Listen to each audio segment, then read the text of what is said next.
Hello students and welcome again to KP classes of mathematics. तो students, आज की class में जो हमारा टॉपिक है वो है सीबीएसई क्लास 11 की एनसीईआरटी बुक की एक्सरसाइज 1.2। बहुत ही आसान एक्सरसाइज है स्टूडेंट, तो बिना टाइम को वेस्ट किए इस एक्सरसाइज को सॉल्व करते हैं।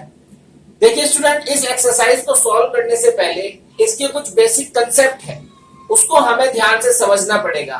अगर वे कंसेप्ट हमारे क्लियर हो गए तो एक्सरसाइज में कुछ नहीं है, बड़ी ही आसान एक्सरसाइज है, बहुत आराम से हो जाएगी। तो उन टॉपिक्स में जो सबसे पहला टॉपिक है वो है द एम्प्टी सेट। वो क्या है? The empty set. अभी देखिए एम्प्टी सेट क्या होते हैं। एक ऐसा सेट जिसमें एक भी एलिमेंट ना हो, मतलब कोई भी एलिमेंट ना हो, तो क्या कहलाएगा? वो एम्प्टी सेट कहलाएगा। सपोज हम एक एग्जांपल लेते हैं, जैसे A is the set of all x such that x is a natural number and x is greater than from 5 and less than from 6। कि A एक ऐसा सेट है x का जिसमें जो x है वो एक नेचुरल नंबर है और 5 से बड़ा है और 6 से छोटा है। तो स्टूडेंट जरा ध्यान दीजिए, क्या कोई ऐसा नेचुरल नंबर होगा जो 5 से तो बड़ा होगा और 6 से छोटा होगा, यानी कि 5 और 6 के बीच में होगा? नहीं होगा ना, क्योंकि डेसिमल नंबर भी नेचुरल नंबर नहीं होते। इन दोनों के बीच में रेशनल नंबर तो आ सकते हैं, डेसिमल नंबर तो आ सकते हैं, जैसे 5.1, 5.2, 5.3, लेकिन नेचुरल नंबर तो नहीं आएगा ना। तो इस सेट में कितने एलिमेंट होंगे? एक भी नहीं। तो ये कौन सा सेट हुआ? एम्प्टी सेट हुआ। यहां पर कुछ भी नहीं। और इसी तरीके से हम एम्प्टी सेट को डिनोट करते हैं। ये तरीका है एम्प्टी सेट को रिप्रेजेंट करने का। आप कर्ली ब्रैकेट लगाइए, थोड़ा सा स्पेस दीजिए उनके बीच में, बहुत थोड़ा सा, ओके। और जब कोई एलिमेंट है ही नहीं तो हम कुछ भी नहीं लिखेंगे, तो रिप्रेजेंट हो गया। एम्प्टी सेट को रिप्रेजेंट करने का एक और तरीका है, हम इस सेट को ऐसे भी रिप्रेजेंट कर सकते हैं। अंडरस्टूड? समझ में आया? इसको बोलते हैं एम्प्टी सिंबल। ये एम्प्टी सिंबल भी बोला जाता है। तो अगर कोई भी आपको एम्प्टी सेट लगे, आपकी एक्सरसाइज में जो क्वेश्चन में आपको दिखाई देगा कि एम्प्टी सेट है, तो आप उसे सिंपल लिख लीजिए। जो भी कोई सेट है उसे नल सेट से आप डिनोट कर लीजिए, उसके आगे एम्प्टी सिंबल लगा दीजिए। अगले टॉपिक पर बढ़े स्टूडेंट। अगला टॉपिक बहुत ही आसान है, जिसका नाम है फाइनाइट सेट। फाइनाइट सेट क्या होता है स्टूडेंट्स? एक ऐसा सेट जिसमें हम एलिमेंट्स को काउंट कर सके, एक ऐसा सेट जिसके एलिमेंट्स की गिनती की जा सके, वो क्या कहलाएगा?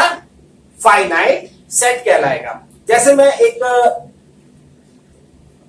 एग्जांपल से इसको समझते हैं। हम भी एक सेट लेते हैं और ये हम अब की बार सेट ले रहे हैं vowels of English alphabet. Vowels of English alphabet. आप कोई दूसरा एग्जांपल भी ले सकते हैं उसको समझने के लिए। जैसे हम एक वर्ड है गुड, ये वर्ड है, इसके लेटर का अगर मैं सेट लेता हूं सपोज, तो क्या आएगा? GOND। तो कितने एलिमेंट्स है इसमें? 3 एलिमेंट्स है ना। इसमें कितने एलिमेंट्स है? 5 एलिमेंट्स है ना। हमने इन एलिमेंट्स को काउंट हम कर सकते हैं, हमने इनको गिन लिया ना। तो ये कौन सा सेट है? फाइनाइट सेट है। फाइनाइट सेट को रिप्रेजेंट कैसे करते हैं? कोई ऐसा कोई खास तरीका नहीं है। जैसे हम रोस्टर फॉर्म में लिखते हैं या सेट बिल्डर फॉर्म में लिखते हैं सेट को, उसी तरीके से हम इसको रिप्रेजेंट करते हैं। इसका कोई अलग स्पेशल मेथड नहीं है। ठीक। थर्ड क्या है? वो फाइनाइट का अपोजिट है। बिल्कुल उल्टा है, इन्फिनिट सेट। इन्फिनिट सेट देखिए क्या होते हैं, जैसा कि मैंने आपको बताया कि फाइनाइट का अपोजिट है। फाइनाइट सेट कौन से थे? एक ऐसा सेट जिसके एलिमेंट्स को काउंट किया जा सके, समझ रहे हैं? तो इनफिनिट सेट कौन से होंगे? एक ऐसा सेट जिसके एलिमेंट्स को काउंट ना किया जा सके, यानी कि जिसके एलिमेंट्स को काउंट नहीं किया जा सकता। सपोज मैं इंटीजर्स का एक एग्जांपल लूं, जैसे इंटीजर्स का अगर मैं सेट बनाता हूं तो हम सभी जानते हैं इंटीजर्स का क्या कोई एंड होता है? नहीं ना। तो क्या मैं इसको लिख सकता हूं? क्या मैं उसको काउंट कर सकता हूं? सभी इंटीजर्स में नहीं लिख सकता ना, क्योंकि मैं उनको काउंट नहीं कर सकता। तो इंटीजर्स का भी सेट क्या हो गया? इनफिनिट सेट हो गया। तो एक ऐसा सेट जिसके एलिमेंट्स को काउंट नहीं किया जा सकता, इनफिनिट सेट कहलाता है। बहुत से सेट है ऐसे, जैसे मैं नेचुरल नंबर्स के अगर मैं सेट लू 1, 2, 3, 4, 5, कहां तक लिखेंगे आप? तो इसको हम डॉट डॉट डॉट से रिप्रेजेंट कर देते हैं ना। तो ऐसे सेट हमारे क्या कहलाएंगे? इनफिनिट सेट कहलाएंगे। समझ में आया स्टूडेंट? एम्प्टी सेट क्या होता है? जिसमें कोई भी एलिमेंट नहीं होता। कैसे रिप्रेजेंट करते हैं? या तो आप इस सिंबल से इसको रिप्रेजेंट कर दीजिए या फिर इस सिंबल से। ओके।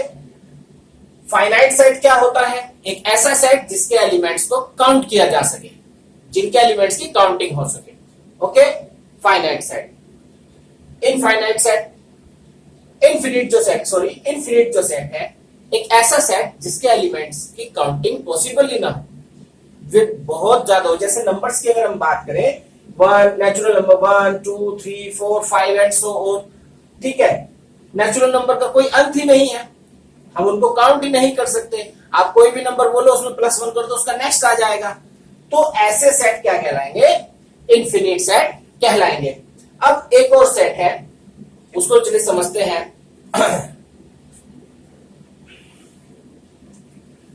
ये मैं यहां पे लिखता हूं।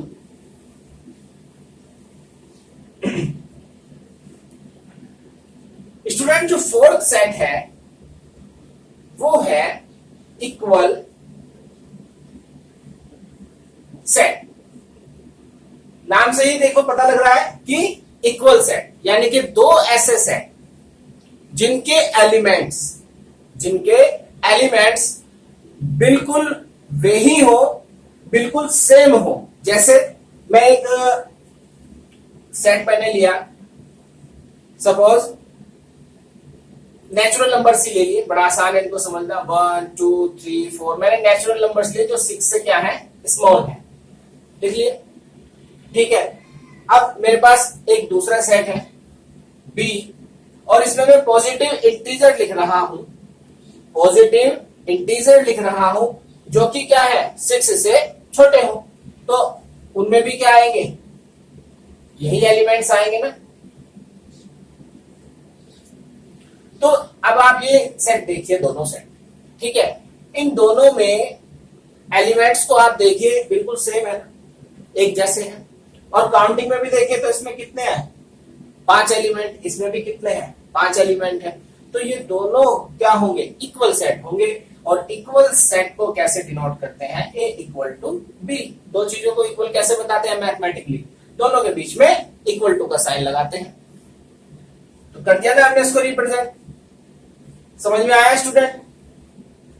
तो स्टूडेंट, ये एक्सरसाइज 1.2 के ये टॉपिक थे, और उम्मीद करता हूं ये आपको सभी समझ में आ गए होंगे। अगर नहीं समझ में आए तो एक बार इस वीडियो को आप दोबारा से देखना, डेफिनेटली आपको समझ में आ जाएंगे। एम्प्टी सेट को एम्प्टी सिंबल से रिप्रेजेंट करते हैं, या कर्ली ब्रैकेट आप लगा लीजिए थोड़ा सा स्पेस दे करके। ओके। बाकी फाइनाइट सेट, जिनके एलिमेंट्स, एक ऐसा सेट जिनके एलिमेंट्स को काउंट किया जा सके। इनफाइनाइट सेट, जिसमें एलिमेंट जो हो उनको काउंट नहीं किया जा सकता है, ठीक है। इक्वल सेट, कोई भी दो ऐसे सेट जिनके एलिमेंट्स बिल्कुल एग्जैक्ट वही हो जो दूसरे में है। समझ में आया? तो ये दोनों सेट क्या हुए? इक्वल सेट हुए। तो स्टूडेंट्स नेक्स्ट वीडियो में फिर आपसे मिलते हैं एक्सरसाइज 1.3 के कंसेप्ट को लेकर के, जो कि क्या है हमारा सबसेट। बहुत इंपॉर्टेंट टॉपिक है। Thank you students.